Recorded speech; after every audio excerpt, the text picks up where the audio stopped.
Bonjour et bienvenue dans notre podcast Les humains derrière la recherche en soins palliatifs. Il s'agit d'une initiative développée par des étudiants au sein du réseau québécois de recherche en soins palliatifs et de fin de vie, ou plus communément appelé RQSPAL. À chaque épisode, nous rencontrerons des étudiants, des chercheurs ou des bénévoles en soins palliatifs pour mieux comprendre leur parcours et plus précisément pourquoi ils ont choisi le domaine si mystérieux et empreint d'humanité que sont les soins palliatifs et de fin de vie. Bonjour et bienvenue à notre nouvel épisode du podcast Les humains derrière la recherche en soins palliatifs. L'épisode d'aujourd'hui sera co-animé par Carole Bélanger et moi-même. Oui, dans quelques instants, nous allons rencontrer Marie-Ève Simon, une étudiante en sciences infirmières qui entrera au doctorat à l'automne. Avant de te laisser la parole, Marie-Ève, nous aimerions te remercier d'avoir pris de ton temps pour venir parler avec nous de ton cheminement. On est vraiment contente de te recevoir aujourd'hui. Donc, pour commencer, peut-être que tu pourrais nous parler de ton parcours en général, afin que les auditeurs et nous puissions mieux te connaître. Donc, de ce qui t'a motivé à poursuivre au doctorat, puis c'est ça, ton cheminement. Parfait. Bien, bonjour à vous. Je suis très contente de participer à ce podcast-là. En effet, je pense que je vous dirais que dans le métier, c'est quelque chose qui est quand même peu possible de pouvoir explorer d'autres thématiques que notre recherche directement. Donc, c'est bien de savoir aussi, j'aime le thème, donc l'humain derrière la recherche, parce que évidemment, je pense qu'on ne ferait pas ce métier-là, on ne ferait pas cette vie professionnelle-là si on n'était pas bien avant tout là, un humain derrière tout ça. Parce que c'est d'humain à humain, qu'est-ce qu'on vit avec cette Oui. clientèle-là. Donc, mon parcours, moi, j'ai gradué en 2011 comme infirmière clinicienne. Donc, j'avais fait mon baccalauréat formation initiale. Donc, j'étais déjà à ce moment-là un peu étrange de ne pas avoir fait mon DEC-Bac dans mon cheminement. J'avais fait mes sciences pures auparavant, puis c'est ce qui m'avait interpellée, rendue au moment des choix. Euh, j'avais, j'avais déjà en tête à ce moment-là que je quittais pas les bancs d'école pour longtemps. Je savais pas comment tout ça allait se présenter dans ma vie, mais je savais que là, je devais aller exercer mon métier qui me passionnait, puis aller vraiment aller le vivre, hein, ce métier-là, qui était pour moi, là, ça collait à moi totalement, là, être infirmière. Je m'apercevais que j'étais infirmière de cœur depuis longtemps. Donc, rajoutons à cela les connaissances. Puis, j'étais partie pour plusieurs belles années d'expérience de travail. Donc, j'ai eu plusieurs expériences différentes dans différents milieux, donc tant au CLSC qu'à l'hôpital, puis aussi directement en soins à domicile quand j'étais la portion de CLSC. J'étais allée directement soins à domicile. Donc, j'ai eu une clientèle à ce moment-là, soins palliatifs. J'ai aussi fait des soins intensifs. Puis, c'est là aussi que j'ai croisé mes premiers soins palliatifs, disons, nouveau genre, là, parce que pour moi, j'avais pas compris là, que j'aurais à avoir cette clientèle-là au sein de l'unité de soins intensifs. Je me disais, voyons, c'est pas une clientèle que j'étais préparée à rencontrer du tout, mais finalement, hein, le métier rentre, on comprend que oui, il y en a plusieurs cas de soins palliatifs ou de soins de fin de vie, disons, qui, euh, qui se manifestent aux soins intensifs. Puis est-ce que c'est là que tu as comme ça, c'est là que tu as découvert vraiment ton intérêt ou ça a été plus tard? Oui, ça, c'est un bon point parce que là, tu sais, je dresse un portrait de mon parcours, disons, un petit peu plus professionnel, académique, mais il faut dire que moi, d'un point de vue personnel, ça faisait quand même longtemps que j'avais rencontré les soins palliatifs. Euh, dans ma famille, il y a eu des personnes tu sais, qui sont décédées, des personnes qui ont eu des cancers quand même assez envahissants, qui les ont rendus assez avec une grande perte d'autonomie. Donc, j'ai côtoyé ça très rapidement dans ma jeunesse. Là. Je pense que la première fois, ça a été aux alentours de 12 ans. Donc, j'ai dû faire face au deuil, j'ai dû faire face à toute cette dégringolade aussi de la vie qui nous amène vers le décès. Fait que ça, c'est sûr, c'était en moi, mais c'était pas quelque chose que j'avais encore été creusé parce que probablement, tu sais, on est plus jeune, on touche pas trop à ces sentiments-là, on veut pas trop chercher à les comprendre non plus. Fait qu'on les met de côté. Un jour, ils nous seront utiles. Puis je peux vous dire qu'aujourd'hui, en effet, ils sont très utiles, ces événements-là. Ils me reviennent souvent encore plus à l'esprit que dans ces années-là. Mais oui, c'était enfoui en dedans de moi là, déjà à ce moment-là. Euh, Puis là, les expériences que j'ai cumulées comme infirmière m'ont permis vraiment de comprendre que peu importe dans quel domaine j'allais, les soins palliatifs revenaient tout le temps. Puis ça demeurait là, des moments exceptionnels que je vivais avec les familles, avec les patients directement, même avec mes collègues. Tu sais, c'est le genre d'histoire que j'arrivais chez nous, là, puis que mon conjoint qui n'est pas du tout dans le domaine, là, je lui disais, hey, tu sais pas qu'est-ce qui est arrivé aujourd'hui, c'était vraiment spécial, il y avait quelque chose qui se passait dans cette pièce-là. Tu sais, c'est quelque chose que j'avais besoin d'exprimer parce que ça dépassait vraiment ce qu'on vit avec d'autres types de clientèle. Fait que c'est certain que ça restait dans le portrait toutes ces années-là. J'ai eu du travail vraiment clinique, puis j'en ai eu aussi un petit peu plus, disons, de coordination. Je suis devenue conseillère en soins infirmiers, donc là, j'avais plus un rôle de conseil, d'intermédiaire, disons, entre les équipes, puis les cadres plus au niveau supérieur. Donc, j'ai pu connaître un peu toutes les différentes facettes de ce métier-là. Puis, évidemment, soins palliatifs suivaient. Donc, je couvrais le soin palliatif, lutte au cancer, durant mon mandat de conseillère en soins. Et c'est à ce moment-là que j'ai dit là, c'est assez, je retourne ces bancs d'école. Je ne sais pas pourquoi, je ne sais pas. Il y a des affaires comme ça là, que tu te sens guidée, mais tu sais pas trop qu'est-ce qui fait que tu es poussé à t'inscrire à une maîtrise en sciences infirmières. Mes proches me demandaient tout, ah, tu sais, tu vises un poste en particulier? Non, je visais pas de poste en particulier. Puis il se passait rien de spécial, c'est juste un choix personnel. Ben, ok, on dirait en t'écoutant, c'est comme j'ai couvert tout ce qu'il y avait à couvrir en soins infirmières. Ben, je veux retourner, je veux revivre cette expérience d'étudiante. C'est un petit peu ça que tu as vécu ou Oui, vraiment. Puis je savais que, tu sais, moi, je crois beaucoup à l'amélioration continue. Donc, je me disais, tu sais, pourquoi pas aller me chercher, tu sais, d'autres cordes à mon arc qui vont me permettre de bien faire mon travail au quotidien. Puis les gens qui me connaissent, c'est exactement ce que je disais. Ah, ben moi, je veux être plus compétente dans ce que je fais en ce moment. Donc, oui, je vais aller me chercher des outils de plus. Puis, je voyais vraiment ça dans un processus d'amélioration continue. Au départ, là, j'avais pas choisi de faire un mémoire. J'avais choisi de faire un stage essai. Tu sais, j'étais très clinique, appliquée, terrain, implantation. C'était vraiment là ma tasse de thé, disons. Puis au cours du processus, là, j'ai eu à choisir justement, c'est avec qui j'allais travailler, sur quel sujet j'allais travailler. Vous comprenez que là, moi, oui, j'ai la trame de fond de soins palliatifs qui est là, à ce moment-là aussi, je vérifiais là, tu sais, s'il n'y avait pas des possibilités de travailler dans des maisons de soins palliatifs. J'avais encore cet intérêt-là qui était fort. Je me disais, je pourrais combiner les deux, les études, travailler dans une maison de soins palliatifs, mais dans mon coin, il n'y en avait pas. Donc, j'ai poursuivi mes études. Puis là, je me disais, mais quelle thématique que je vais choisir? J'aime trop d'affaires.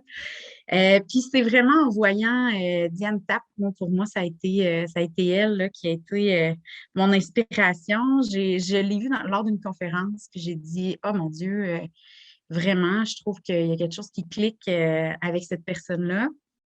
Fait que j'ai dit, je vais la rencontrer, on va voir c'est quoi les projets qui sont sur la table, puis on verra ce qui est possible. Puis, tu sais, le premier projet qu'elle m'a présenté, c'était concernant le protocole de détresse respiratoire. Puis, je venais de vivre dans ma vie personnelle, encore une fois, une situation avec mon grand-père qui est décédé chez lui, que j'ai accompagné moi-même jusqu'au dernier souffle, disons. Puis, j'étais j'ai vécu une histoire justement qui concerne une détresse respiratoire Donc, quand elle m'a parlé de ça, j'ai dit « Oh wow! Oh wow, là, on a quelque chose. C'est pas pour rien qu'elle me parle de ça ici aujourd'hui. Je pense que j'ai vraiment quelque chose à travailler sur ce sujet-là. Fait que j'ai embarqué là-dedans. Tu sais, il faut dire que dans mon parcours à la maîtrise a été très long. Donc, tu sais, Qu'est-ce que tu disons, veux dire par très lent? ouais, c'est ça. C'est pas commun, là. Faut dire que j'ai eu 2 grossesses, 2 beaux bébés qui sont arrivés dans ce parcours-là. Euh, Félicitations. un retour au travail. Oui, c'est ça. Merci bien. 2 beaux garçons là, qui sont allés, j'aime bien dire, qui sont allés sur les bancs d'école avant même d'être nés. Ils ont écouté ça, eux autres, des cours universitaires en sciences infirmières. Mais est-ce que Ils- tu dirais un peu que, tu sais, dans le fond, c'est ton expérience personnelle vraiment qui t'a guidé à travers tout ton cheminement, là, tu sais, parce que, tu sais, comme tu parlais un peu de, tu sais, chaque expérience t'a fait t'enligner sur quelque chose de plus précis. Ah oui. Ah oui, puis c'est aujourd'hui, je le comprends. Tu sais, quand on est dedans, quand on vit ces années-là, les choses se bousculent, ça va vite. Tu sais, moi, en plus, avec les naissances des garçons, puis j'étais guidée, mais sincèrement, je ne sais pas comment expliquer ça aujourd'hui. Je vois juste que, Mais c'est ça qu'on dit, hein, c'est qu'à chaque fois, il y a comme un parcours personnel qui vient, puis il y a comme des événements qui s'enlignent finalement pour nous mener là où on va aller finalement, de ce que j'entends, Marie-Ève. C'est comme différentes étapes de ta vie, puis différents événements qui se chevauchaient l'un après l'autre ou qui se suivaient. Puis toi, en cours de route, ben, c'est sûr que dans le moment, tu ne le ressentais pas forcément, mais là, maintenant, si tu mets comme un rétroviseur pour revoir ta vie ou faire de l'introspection, c'est comme, waouh, tout était bien emboîté, puis ah ouais, c'est exactement ça. Puis, tu sais, fait que dans le fond, ce que je me rends compte, oui, avec le rétroviseur de mes 10 dernières années, euh, j'ai vraiment semé les graines tranquillement en cours de route, toujours en ayant en tête que j'allais faire plus. Il y a quelque chose, je vous dis, qui me guidait à me dire, une petite voix intérieure qui me disait, oui, oui, mais, j'adore ce que je fais, je suis bonne dans ce que je fais, ça va bien, mais, je poursuis, je continue. Il y a toujours une curiosité qui était là derrière. Il y a toujours eu quelque chose qui me disait, ben c'est pas juste ça, là, on continue, là. J'ai toujours eu ça au fond de moi. Mm. Est-ce qu'en ce moment, tu as un peu encore ce sentiment-là de il y a encore quelque chose que j'ai pas vu, là? Totalement, parce que tu sais, je suis à la veille d'entrer à mon doctorat. Je sais, tu sais, pour moi, un doctorat, là, c'est quelque chose. L'an passé, j'en parlais avec ma directrice, puis elle me disait oh oui, faut que tu y penses, faut que tu y penses. Je disais non, non, non. Moi, je veux terminer ma maîtrise, puis écoute, je vais être très satisfaite. C'est mon point culminant là, pour moi, la maîtrise. J'irai pas plus loin. Puis elle me disait on s'en reparle, on s'en reparle. Puis tu sais, c'est vrai que plus que tu avances dans le processus, plus que tu en veux encore. C'est sûr qu'aussi, on voit puis on apprend à connaître là, la difficulté hein, des études supérieures. C'est pas quelque chose qui se fait en claquant des doigts. J'ai toujours excellé, moi, dans mon parcours. J'ai toujours eu, disons, j'ai mis du temps et de l'énergie, mais j'ai quand même eu de la facilité dans mes différentes étapes. On dirait que ça enregistrait vite, là. Tu sais, j'avais pas trop d'embûches, mais là, je peux dire par contre que dans mon parcours à la maîtrise, puis dans ce qui s'en vient au niveau de mon doctorat, là, je vois les marches monter, là, je les monte, là, puis c'est ardu avec mon chapeau de maman aussi qui vient dans toute l'équation, là. C'est des beaux défis, mais c'est ça aussi la différence c'est que je vois plus ça comme des choses inatteignables. Je vois ça maintenant comme des défis à relever. Fait que c'est un peu la différence que, qui fait que j'avance à travers ça, que je suis toujours guidée par cette passion-là, parce que là, on dirait qu'avoir compris mes 10 dernières années, je me dis, mais là, c'était tracé, c'était comme clair que j'allais faire ça. Puis, tu sais, quand j'en parle aux gens. J'ai commencé à m'en parler un peu que je poursuivais au doctorat. Puis, les gens ne sont pas nécessairement étonnés. Puis, ils me le disent, ben voyons, c'est sûr, toi, tu allais faire de la recherche. C'est sûr, tu en manges, tu aimes ça. Fait que ça décalque pas vraiment avec la personne que je suis, j'ai l'impression. Oui, Mais puis oui, oui, oui. vas-y, ma chère. C'est drôle, on parle tout. Ça nous intrigue tellement qu'on veut toutes prendre la parole. Ben oui, c'est ça. Ben vas-y, Sabrina, puis au pire, j'irai après, là, il n'y a pas Ça, en de... tout cas, en t'écoutant parler, tu sais, tu as commencé par parler, j'ai eu des difficultés, puis après, tu as parlé de facilité, puis après, tu as parlé de défis à relever. Tu sais, c'est comme, je me dis parfois aussi, la vie, c'est une question de perspective finalement, parce que là, tu as ton chapeau de maman, tu as l'infirmière que tu es, tu as la chercheuse que tu es aussi. Donc, c'est intéressant de voir quels mots tu utilises finalement pour décrire tes différentes expériences ou ton parcours ou Oui, c'est ça. Puis comment tu fais pour tout prendre ça, tout prendre ces rôles-là en même temps, puis faire une harmonie avec tout ça, là? Oui, c'est bien dit, j'aime le mot harmonie. Dans les dernières années, je cherchais l'équilibre. Hein, je disais souvent ça, je cherche à avoir un équilibre. Mais j'ai eu une rencontre avec une personne qui a plutôt dit que l'équilibre, c'est un concept qu'on va rechercher, mais qui est un peu inatteignable parce que avec toutes les impondérables d'une vie, c'est presque impossible de dire qu'on est vraiment en équilibre. Il y a toujours quelque chose qui va se balancer, qui va se rééquilibrer à quelque part. Fait qu'elle disait, cette personne-là, de plutôt essayer de naviguer à travers ce déséquilibre, d'essayer de toujours avancer. Le point était de toujours avancer, oui, il en arrive des impondérables, puis tu te dis, oh mon Dieu, encore une toile qui nous tombe sur la tête, mais j'ai décidé, oui, d'aborder sous cette perspective-là ma vie, puis de plutôt dire, OK, bon, un défi plus, on est capable, on en a connu d'autres, on continue d'avancer à travers ça, puis c'est ça, je pense, c'est le fait de toujours avancer. Je ne vous cacherai pas que l'an dernier, j'étais à 2 doigts de tout lâcher, là, tout abandonner, même pas à cause de la pandémie. La pandémie, c'est sûr qu'elle a probablement pas nuit à m'envoyer vers le négatif, là.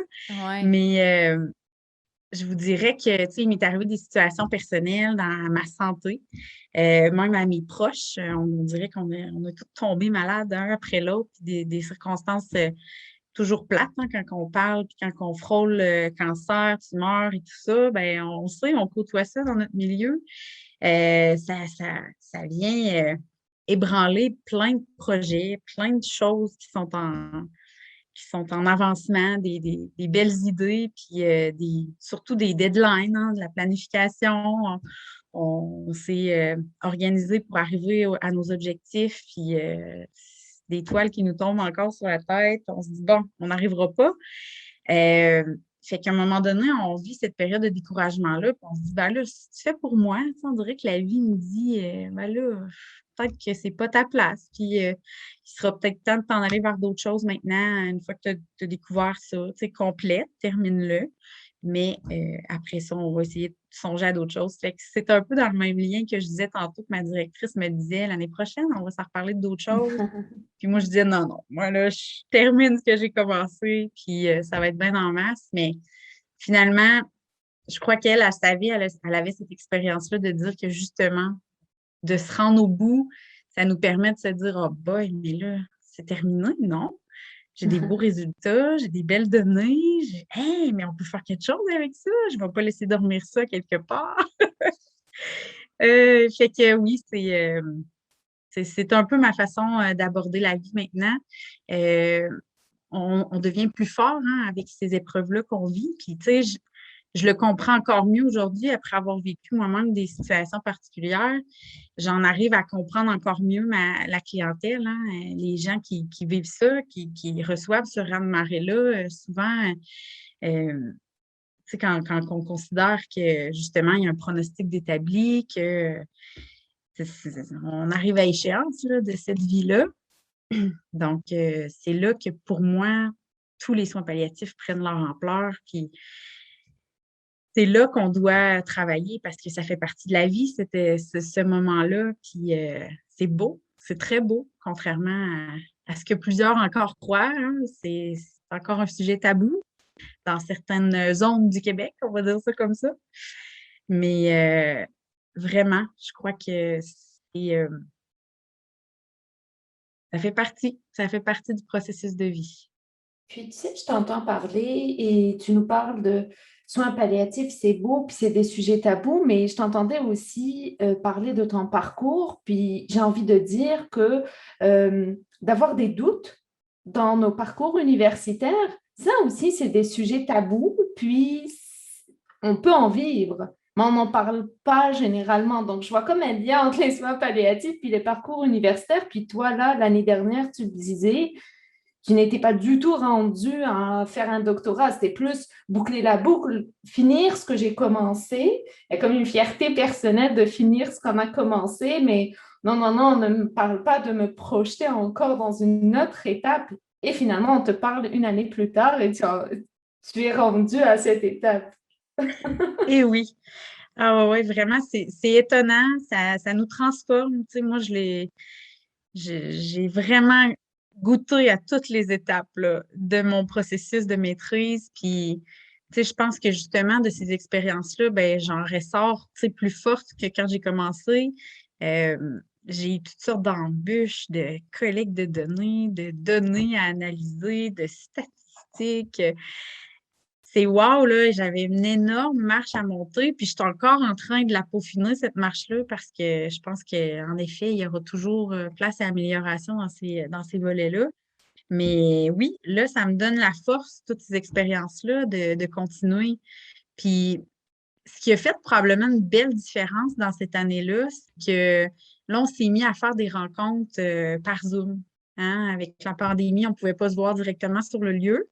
Puis moi, je vous avoue que j'habite quand même à plus d'une heure de route là, de l'université où est-ce que j'étudie. Donc, les occasions, moi, je les multipliais pas là, pour faire des allers-retours là, quand même avec ma vie de famille et tout. Là, c'était quand même ardu. Fait que j'allais à mes cours, j'allais au jour J où il fallait que j'y sois, que je sois présente. Mais sinon, je faisais pas partie, disons, de la communauté puis de l'équipe de recherche qui était en place.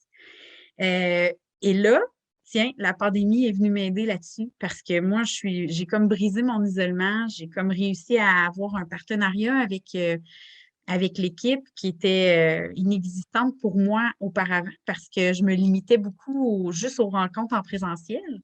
Mais dans le fond, on a ouvert une boîte de Pandore, là. On ne pourra plus voir les choses différemment. Tu sais, on aime beaucoup échanger ensemble, puis c'est là qu'on voit que la construction dans notre parcours est importante. Moi, c'est ce qui m'avait manqué beaucoup dans les étapes précédentes. Ma rédaction, hein, c'est pas quelque chose qui... moi, j'ai toujours été bonne pour rédiger. Je croyais. Oui, mais la rédaction scientifique, une toute autre. On dirait qu'on écrit avec notre main gauche, hein, quand on est droitier. Oui, c'est bien dit, ça. Ouais, vraiment, là, c'est comme ça que je me sentais vraiment. Je me disais, mais mon Dieu, j'ai pas ce qu'il faut. J'ai pas ce qu'il faut, ça fonctionne pas. Mais c'est ça, c'est en échangeant avec tes collègues qui vivent un peu les mêmes situations que là, tu fais, OK, on vit tout ça, là. C'est pas juste moi, là. Oui, c'est ça. Puis ça me fait penser, ben, tu dis, justement, dans la dernière année que tu avais vécu des épreuves, puis tout, puis que là, justement, tu avais décidé finalement de poursuivre au doctorat. Mais est-ce que c'est comme ces rencontres-là qui t'ont permis un peu de relever ces défis-là, puis d'oublier un peu tous les doutes que tu avais, puis de te dire, OK, je suis capable. Ah oui, c'est exactement ça. C'est vraiment en rencontrant les gens qui vivent les mêmes épreuves dans le parcours. Je pense que oui, on a des sujets différents, on a des défis qui sont différents selon notre parcours à nous, mais oui, d'échanger puis d'être capable de se dire ah, toi aussi, t'accroches là-dessus, OK, c'est pas juste moi, tu sais. Parce que souvent, on dirait, moi, dans mon parcours, puis à force de parler aux gens, je me rends compte que c'est quelque chose qui s'étend quand même aux études supérieures plus que je pensais. C'est vraiment de croire qu'on n'est pas assez doué pour faire ça. C'est de dire, ah, mais tu sais, ouais, lui, il excelle, mais tu sais, c'est parce qu'il a ça en lui, là, tu sais, ça vient tout seul. Puis, tu sais, on a beaucoup la pensée magique de dire que c'est quelque chose d'intrinsèque à nous. Par contre, quand tu te mets à échanger, puis à voir comment que la personne, elle a travaillé fort, puis elle a bûché pour en arriver où est-ce qu'elle est aujourd'hui, puis que dans d'autres volets, oh, là, non, tu sais, c'est toi qui as comme une force que cette personne-là n'a pas nécessairement.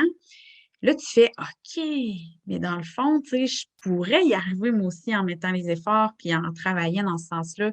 Tu sais, je pense que c'est là qu'on voit un peu les gens qui poursuivent versus les gens qui décident de changer de voie au niveau de la recherche. Tu sais, c'est qu'il faut constamment être en évolution dans nos apprentissages. Il faut constamment aller vers quelque chose qu'on n'était pas à l'aise, que c'était pas notre tasse de thé, puis que je vais rester dans mes pantoufles, hein, je vais rester dans mon confort, dans mes choses que je possède et que je suis bonne. Ben non. Tu sais, je pense qu'aux études supérieures, il faut être confronté à aller vers des choses vers des sujets, vers des méthodes, vers des lieux inexplorés encore. Tu sais, je pense que, tu sais, moi, j'étais forte au niveau du Cali. Quand que Diane m'a présenté le projet sous forme de Canti, j'ai fait, ah ben non, mais moi, je vais faire un volet Cali de ça, tu sais, je vais faire un volet Cali.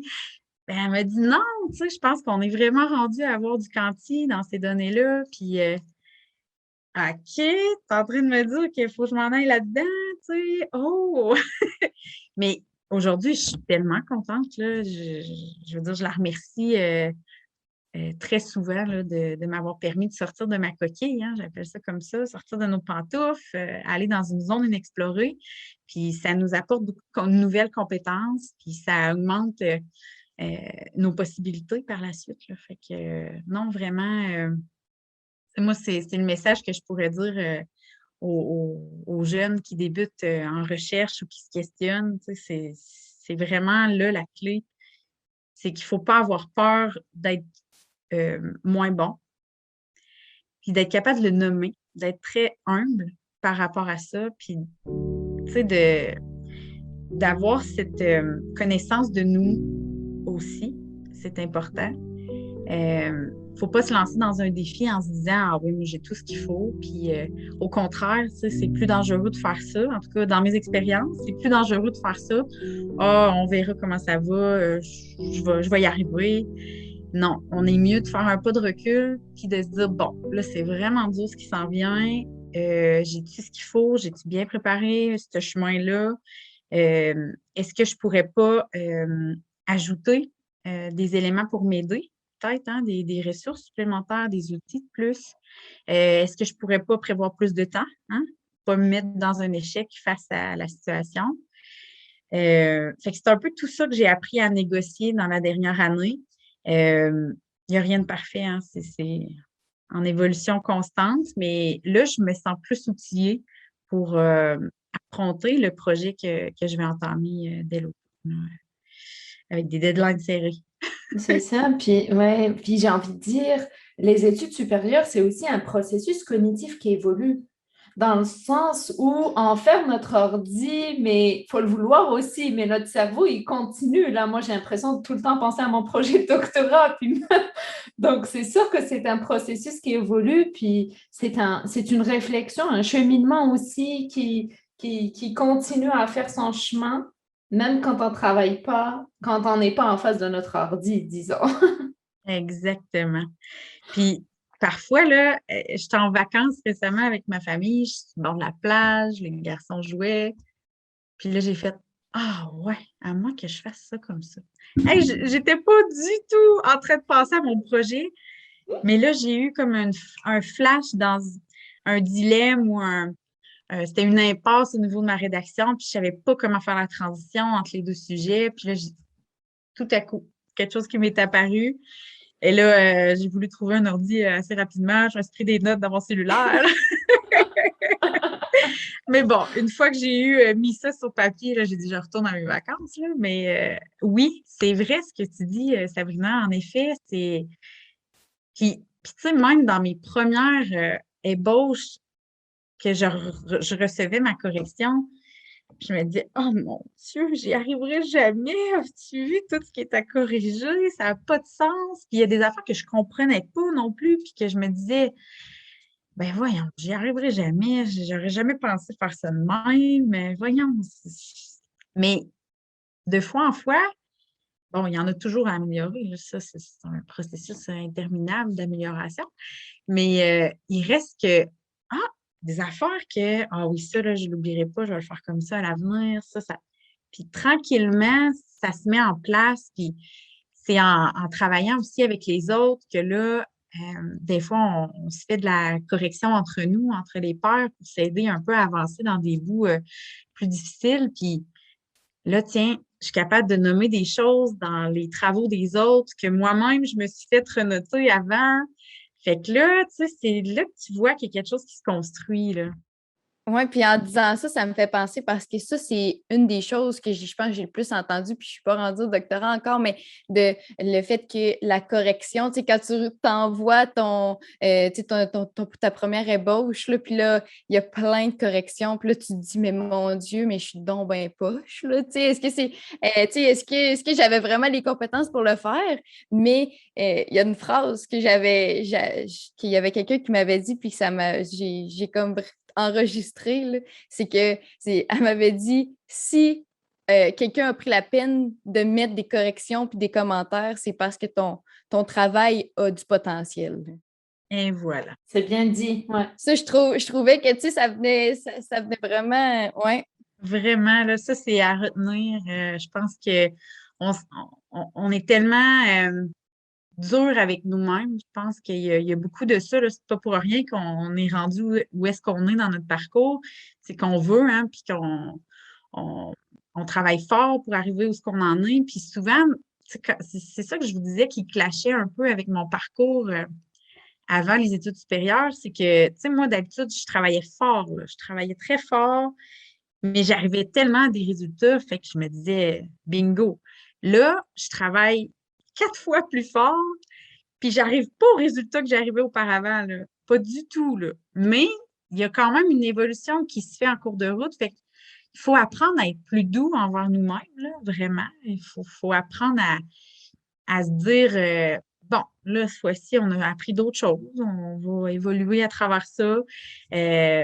Puis, tu sais, c'est de ne pas lâcher, puis de ne pas se décourager. Mais ça se peut que cette journée-là, quand on reçoit la copie, c'est tout plein de couleurs, qu'on referme le document, on se dit, OK, aujourd'hui, qu'est-ce qu'on fait pour se faire plaisir? Qu'est-ce qu'on fait pour être bien?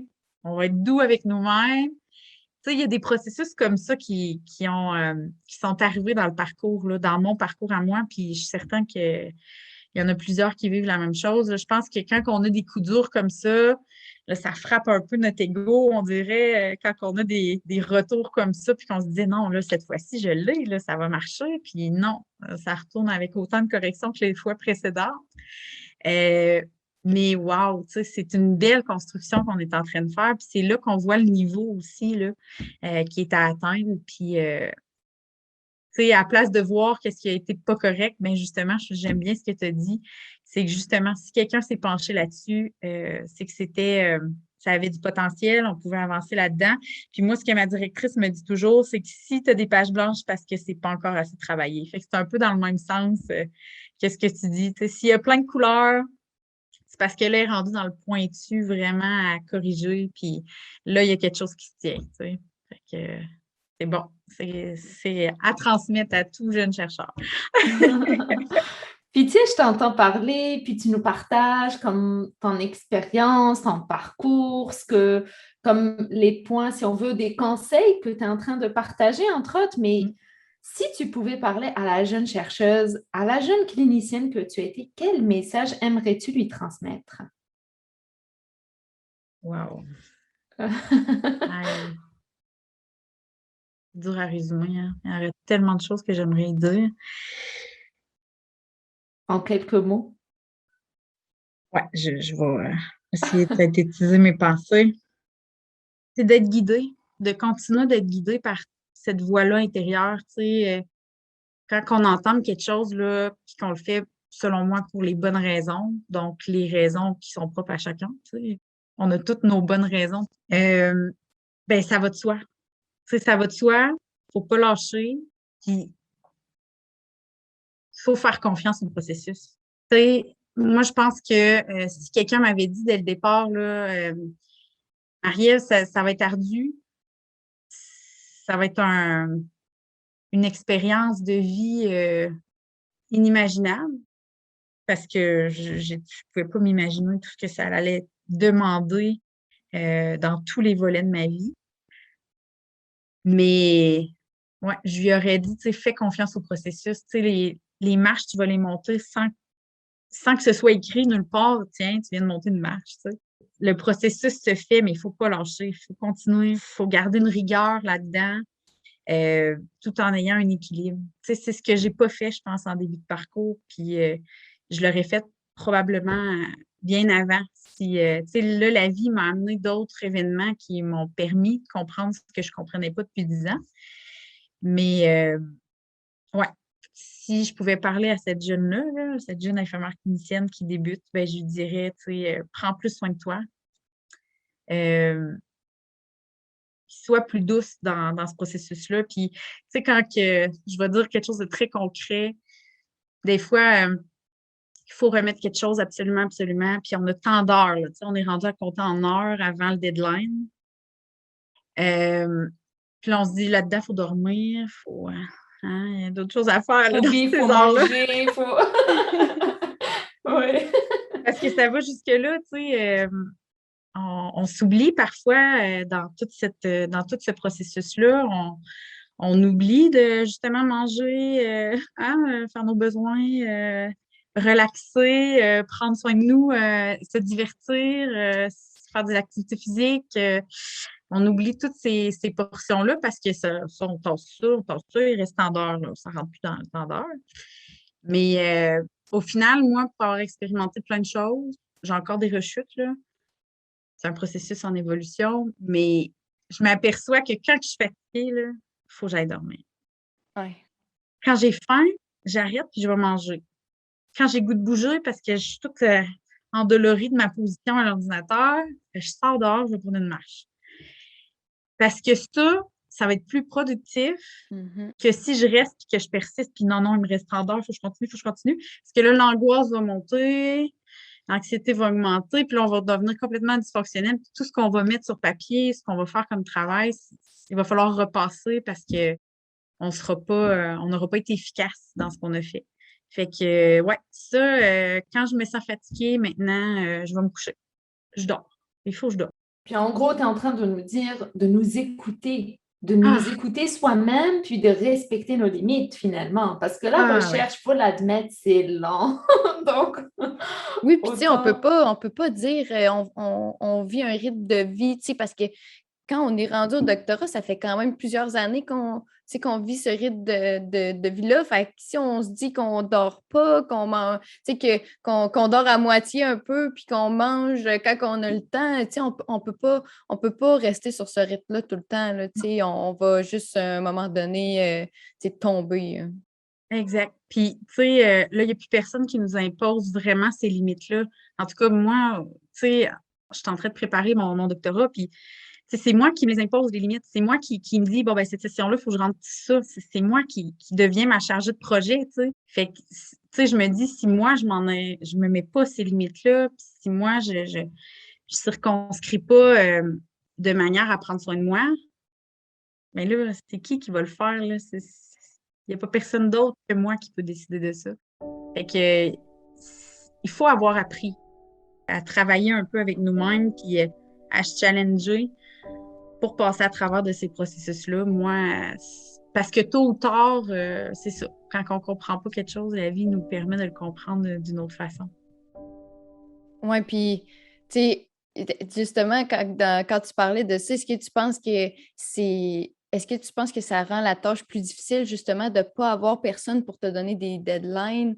Est-ce que tu penses que le fait que tu as à toi-même mettre des moments dans ton horaire, tu sais, pour prendre soin de toi, puis te dire, tu sais, OK, je vais avoir terminé ça, est-ce que tu as tendance à être exigeante énormément envers toi-même ou de plus, tu sais, est-ce que tu as changé tes manières un peu de faire pour faire ton horaire, si je peux dire? Ah, tellement. Tu sais, ça fait partie des embûches là, tu sais, que je nommais tantôt. C'est ça.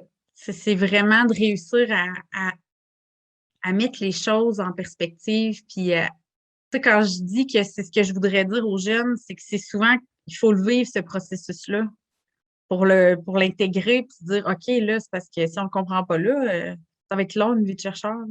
Là. Ouais. Puis, mais en même temps, je me suis fait dire, j'avais des gens qui me disaient, tu sais, prends soin de toi, Marie-Ève, faut que. Mais on dirait que des fois, il faut le traverser, ce processus-là. Il faut se rendre peut-être à des zones qu'on ne voudrait pas se rendre dans notre vie pour vraiment l'intégrer. Parce que oui, on est des machines de travail, là. Puis on en mange, là. Hey, moi, des fois, je peux partir là, des stretches de 3-4 heures. Là, je suis dedans, là, je suis dedans. Là. Je bouge pas. Là, je suis toute pleine de tension partout parce que je suis en train de créer quelque chose, tu sais. Mais là, une fois que ce stretch-là il est fait, là, tu fais OK, ouais, c'est vrai, il y a de la vie autour. OK. Mais là, moi, des fois, mes enfants arrivent par l'entrefait, maman, maman. Fait que là, tu fais ah oui, c'est vrai, on revient dans l'univers. Oui, c'est tellement vrai. Ouais. Mais c'est vrai, on dirait qu'on part en transe. Là. Je sais pas trop comment appeler ça, mais on part. Là. Mais ça, c'est le processus créatif. Fait que oui, je pense qu'il faut le vivre pour être en mesure de se dire, OK, là, la prochaine fois, je pense que je vais mettre un timer avant de commencer. Comme ça, dans 2 heures, je vais m'obliger à prendre une petite marche là, dans ma maison ou sortir. Ou, tu sais. Fait que ça, c'est des petits trucs qu'on intègre comme ça au fil des, des études supérieures. Hein. Moi, ça s'est étalé sur plusieurs années, puis je pense que j'ai pas fini de continuer d'avoir des trucs comme ça qui vont se joindre à mes journées parce que oui, c'est difficile. C'est difficile de se mettre ces limites-là. Puis moi, ce que j'ai trouvé le plus difficile, d'identifier du temps. On connaît pas, c'est combien de temps que ça prend. On le sait pas. Tu sais, il faut faire telle partie de notre rédaction. Bon, je prévois 2 jours. Je pense que je suis correcte avec ça. Pas en tout, ça m'aurait pris 2 semaines. Mais on le sait pas. On le sait pas. Puis d'une personne à l'autre, ça va varier. Ça va varier par le sujet, ça va varier par l'étendue des connaissances sur ce sujet-là. Fait que ça, c'est quelque chose de difficile. Puis il faut savoir s'arrêter là-dedans puis se dire, bon, j'avais identifié 3 heures pour faire ça, maintenant, j'arrête. On passe à d'autres choses. On va aller faire d'autres tâches, essayer de changer un peu notre minding, puis on va être plus efficace quand on va revenir pour poursuivre cette tâche-là éventuellement. Ouais. C'est vrai, puis Marie-Ève, ça me fait rappeler, quand j'ai commencé le doctorat, j'avais fait comme un planning, si on veut, sur Excel avec mes différents cours, le temps approprié à chaque tâche. Puis je me rends compte, je suis rendue à l'étape où voilà le temps que j'ai estimé. Puis entre parenthèses, voilà le vrai temps que j'ai réalisé. Exactement. Exactement. Puis c'est ce qui fait que ça, tu sais, que ça peut, on peut dépasser les délais dans plusieurs situations parce que on a mal estimé ce temps-là, mais en fait, il s'estime très, tu sais, il s'estime pas, là. On dirait, j'ai envie de dire qu'il s'estime pas ce temps-là. C'est le processus qui va dire, OK, là, je crois qu'on a quelque chose de pas pire, on va l'envoyer, mais c'est pour ça que les limites sont importantes. Tu sais, moi, ma directrice m'a déjà dit à un moment donné, tu sais, Marie-Ève, moi, je ne le vois pas, la différence entre une copie que tu vas avoir passé 100 heures à faire, puis une copie que tu vas avoir passé 80 heures. Elle dit, moi, ce 20 heures-là, là, je ne suis pas capable de le nommer là, en lisant tes travaux. Je ne suis pas capable de dire, ah oui, ça paraît vraiment que Marie-Ève a passé 20 heures de plus. Fait que ça m'a fait comprendre que des fois, même si on n'est pas rendu un produit fini, là, c'est pas grave. On peut se permettre d'envoyer, tu sais, c'est sûr, ça dépend toujours des collaborations qu'on a avec nos directeurs, avec nos pairs, mais il reste que, oui, on peut se permettre de peut-être, tiens, là, j'encadre, je me dis, tiens, je mets, je sais pas moi, 80 heures, 2 semaines, je vais l'envoyer après. Puis on travaillera, on fera du pouce sur la suite des choses avec les commentaires. Parce que des fois, on va retravailler dans, j'appelle ça un peu dans le beurre, hein, en bon québécois. On va retravailler, travailler sur des parties que finalement, on ne conserve pas.